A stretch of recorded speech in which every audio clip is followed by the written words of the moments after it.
Assalamualaikum warahmatullahi wabarakatuh. Pada kesempatan ini, saya akan mempresentasikan hasil skripsi saya yang berjudul One Prestasi atas Perjanjian Jasa Promosi oleh Influencer pada Media Sosial ditinjau dari perspektif KUH Perdata. Perkenalkan, nama saya Rifki Fadlur Rahman, NPM 10040018144. Di bawah bimbingan Bapak Dr. Haji Muhammad Faiz Mufidi, SH.MH, Fakultas Hukum Universitas Islam Bandung. Poin pertama mengenai latar belakang masalah. Pada masa globalisasi digital dan kemajuan pengetahuan tentang teknologi di masyarakat menjadi salah satu faktor penting yang dibutuhkan oleh berbagai kalangan masyarakat sebagai penunjang dalam kehidupan sehari-hari.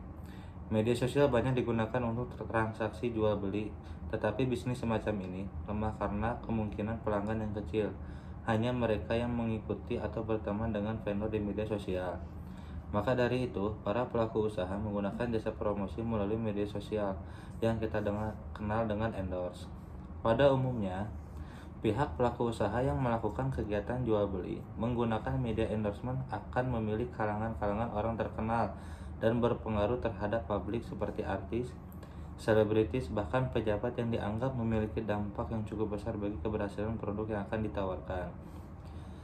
Endorsement ini terjadi akibat adanya perjanjian berupa perjanjian tidak tertulis maupun perjanjian baku yang dilakukan oleh kedua belah pihak.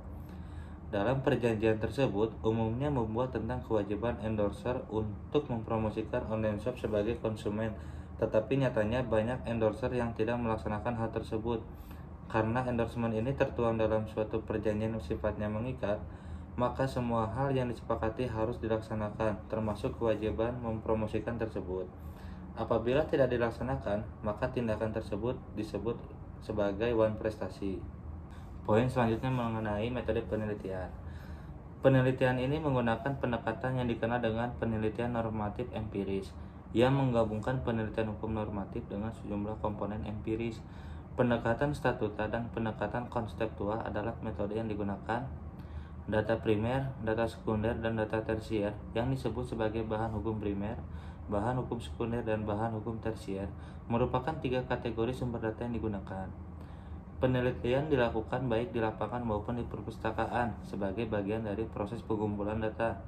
Data dievaluasi secara kualitatif yang dikumpulkan atau dikualifikasi dengan fakta-fakta empiris yang ditemukan di lapangan. Kemudian dihubungkan dengan teori-teori yang terkait dengan masalah dan ditarik kesimpulan untuk memastikan hasilnya.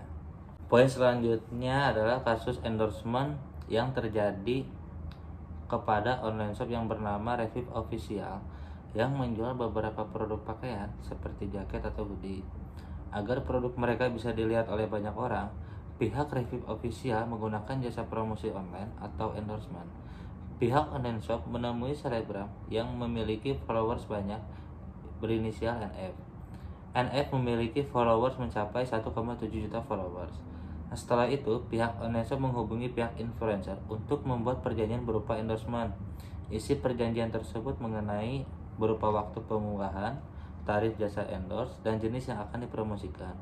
Setelah perjanjian dibuat, pihak NF tidak melakukan apa yang menjadi kewajibannya atau disebut dengan one prestasi, yang mengakibatkan kerugian yang dialami oleh pihak endorse atau pihak on-shop. Mengenai hasil penelitian dan pembahasan, endorsement ini terjadi akibat adanya perjanjian berupa perjanjian tidak tertulis maupun perjanjian baku yang dilakukan oleh kedua belah pihak.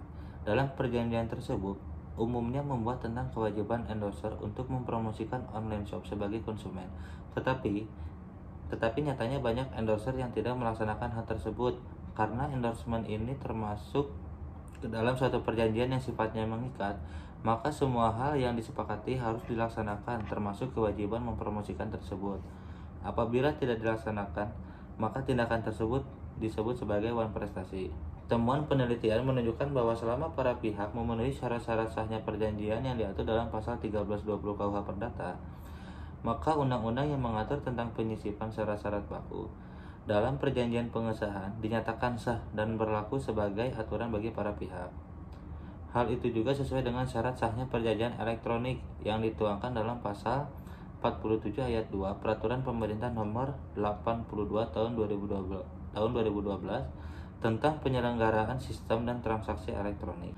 Kendala yang dihadapi oleh selebgram antara lain adalah kebutuhan untuk mencari lokasi di foto di luar rumah, proses editing yang memakan waktu, kebutuhan untuk mengubah pencahayaan ruangan, dan persiapan ekstensif yang diperlukan sebelum memotret item untuk toko online, atau bahkan perjanjian klien tenggelam akibat dari masuknya banyak tuntutan atau banyaknya permintaan endorse.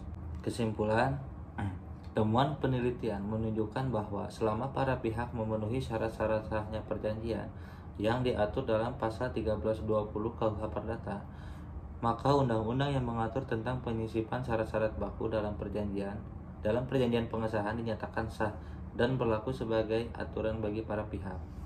Hal itu sesuai dengan syarat sahnya perjanjian elektronik yang dituangkan dalam pasal 47 ayat 2 Peraturan Pemerintah Nomor 82 Tahun 2012 tentang penyelenggaraan sistem dan transaksi elektronik. Ketentuan klausula baku adalah sah apabila tidak dicantumkan dalam ketentuan Undang-Undang Nomor 8 Tahun 1999 tentang perlindungan konsumen, dan tidak ada perbuatan melawan hukum yang tidak dibenarkan menurut hukum, kesusilaan dan kebijaksanaan umum. Ada 3 cara untuk menyelesaikan masalah perjanjian pengesahan: dengan mengajukan pengaduan ke Badan Penyelesaian Sengketa Konsumen, lalu meminta pengadilan negeri untuk meminta pertanggungjawaban pihak yang bertanggung jawab atas pemutusan perjanjian dan menuntut ganti rugi dari pihak yang berprestasi.